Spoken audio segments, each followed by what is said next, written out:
হামাসের ছোড়া রকেট, অন্যদিকে হুথিদের মিসাইল। মোট কথা, ইসরায়েলের আকাশে যেন কিছুক্ষণ পরপরই জ্বলে উঠছে আগুনের ফুলকি। এমন উত্তপ্ত পরিস্থিতির মধ্যে এবার নতুন করে আলোচনায় এসেছে ইসলামিক জিহাদ। গাজার এই প্রতিরোধ গোষ্ঠী এবার ইসরায়েলের দক্ষিণাঞ্চলকে লক্ষ্য করে রকেট ছুড়েছে।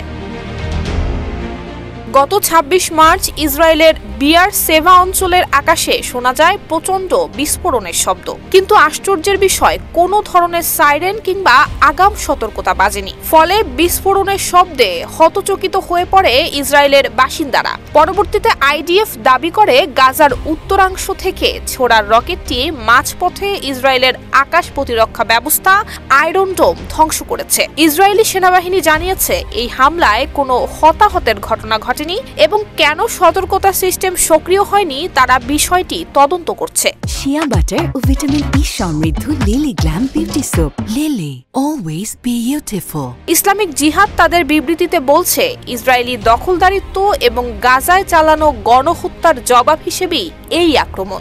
অন্যদিকে বিশ্লেষকরা বলছেন, এখন আর ইসরায়েল শুধু একক কোনো প্রতিপক্ষের বিরুদ্ধে লড়ছে না, বরং একাধিক প্রতিরোধ ফ্রন্ট থেকে হামলা হচ্ছে। ইয়েমেন, লেবানন সহ ৩ দিক থেকেই ঘিরে ধরার কৌশল নিচ্ছে প্রতিরোধ জোট।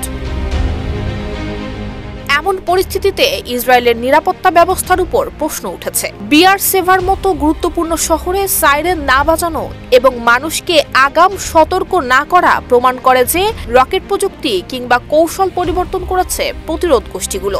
ইসরায়েলি জনগণের মধ্যে বাড়ছে আতঙ্ক। কেউ জানেন না কখন কোথা থেকে আবার রকেট এসে পড়বে। যে কোনো মুহূর্তে আকাশে বিকট শব্দে কেঁপে উঠতে পারে শহর। আর তাই এমন পরিস্থিতির জন্য ইসরায়েলিদের ক্ষোভ বৃদ্ধি পাচ্ছে নেতানিয়াহুর উপর। নুসরাত জাহান মেহেক, ঢাকা পোস্ট।